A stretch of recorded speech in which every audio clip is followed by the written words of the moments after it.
আপনি যে বলেন যে আমি বশীকরণ কাজ করলাম কিন্তু বশীকরণ কাজ হয় না। আরে ভাই, আপনি কাজটা করার মতো করতে পারলেন না হবে। আপনি আমার কাজ রিভিউগুলো আপনি হাজার হাজার রিভিউ আলহামদুলিল্লাহ ইউটিউবে দেওয়া আছে, আপনি ঘুরে দেখতে পারেন যে বশীকরণ কাজ সত্যি হয় নাকি।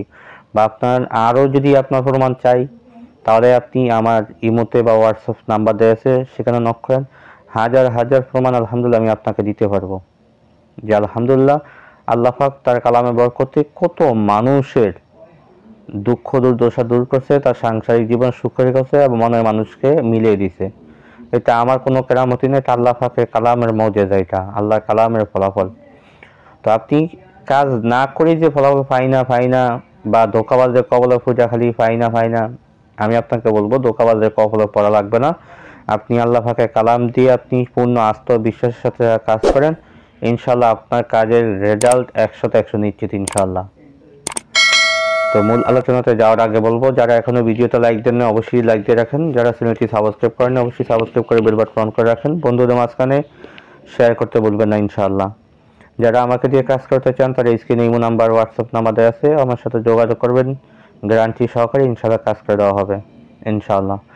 তো আপনারা আসেন, আজকে যে বশীকরণ কাজটা নিয়ে আমি হাজির হলাম, এটা হচ্ছে আপনার ভালোবাসার মানুষটা সে যদি আপনার সাথে ধোঁকা দেয়, আপনাকে আপনার সাথে কথা না বলে বা আপনার সাথে সম্পর্ক ছিন্ন করে ফেলছে, আপনার সাথে যোগাযোগ করতে চায় না বা আপনার সাথে কথা বলতে চায় না, চাই সে আপনার স্বামী হোক বা স্ত্রী হোক অথবা প্রেমিক হোক প্রেমিকা হোক, যেই হোক না কেন এই কাজটা প্রত্যেকের জন্য।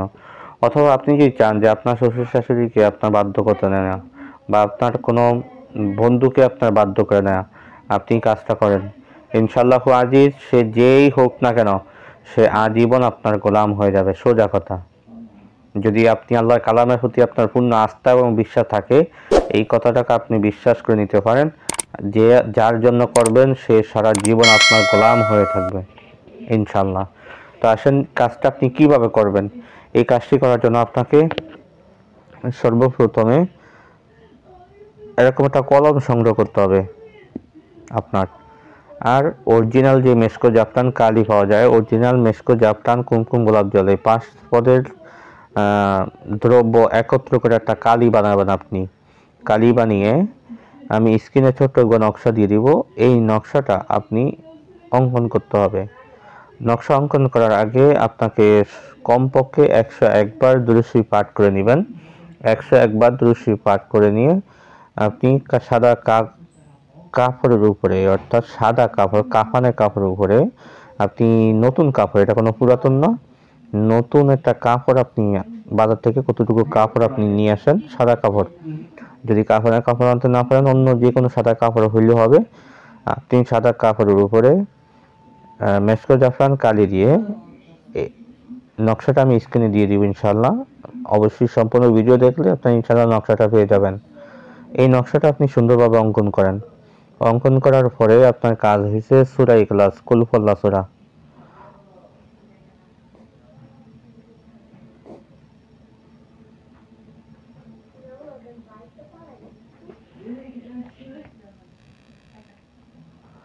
এই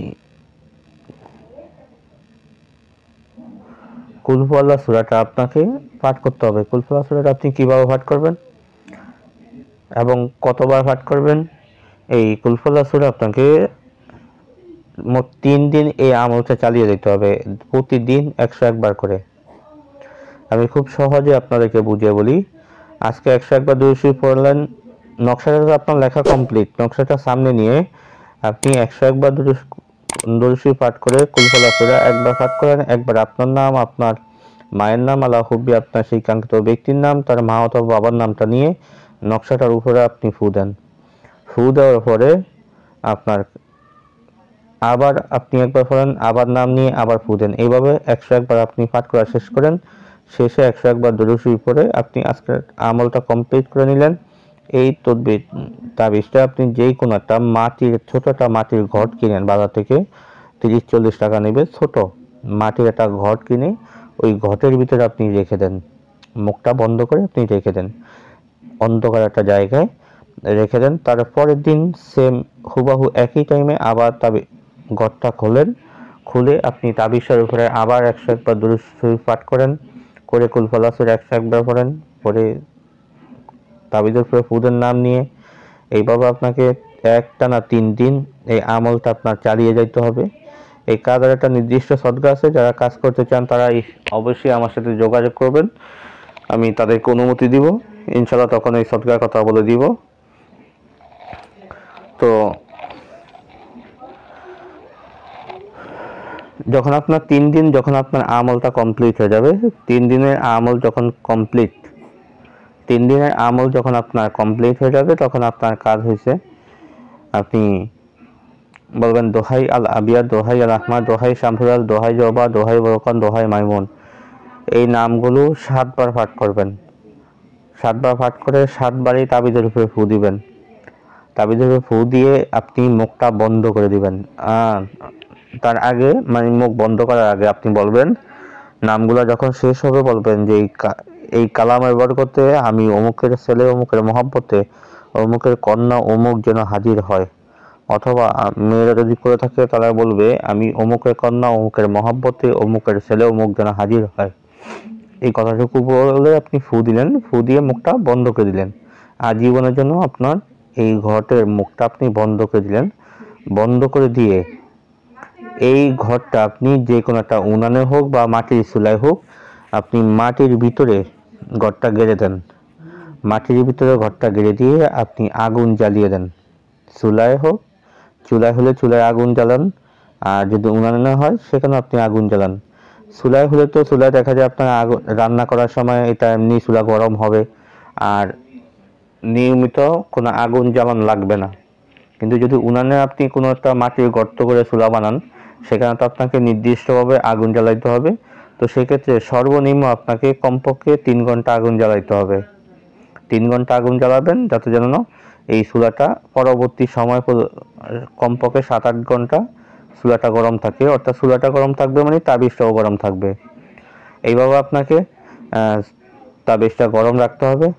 এইভাবে আপনি যদি বেশি না 3টা দিন যদি আপনি গরম রাখতে পারেন, ইনশাআল্লাহ যে 3 দিনের ভিতরে সে যেখানে থাকুক, যত দূরে থাকুক, যেভাবে থাকুক, সে আপনার পায়ের কাছে এসে মাথা নত করতে বাধ্য হবে ইনশাআল্লাহ। সে যতই বদমেজাজি হোক, যতই রাগী হোক না কেন, সে আপনার কাছে এসে ধরা দিতে বাধ্য হবে। আপনার মহাব্বতে সে পাগল করা হয়ে যাবে ইনশাআল্লাহ। তো আজকে আলোচনাটা এই পর্যন্ত থাকবে। দেখা হবে পরবর্তী ভিডিওতে, সেই পর্যন্ত আমার সাথেই থাকেন। আর হ্যাঁ, নকশাটার কথা বলছিলাম, নকশাটা হলো এটা কিন্তু খুব একটা পরীক্ষিত কাজ। এই নকশাটুকু এখানে আল হুব্বি, এখানে নাম হবে আলা হুব্বি, এখানেও নাম হবে, অর্থাৎ এখানে আপনার নাম, আপনার মায়ের নাম, আলা হুব্বি, এখানে যাকে করবেন তার নাম, তার মায়ের নাম।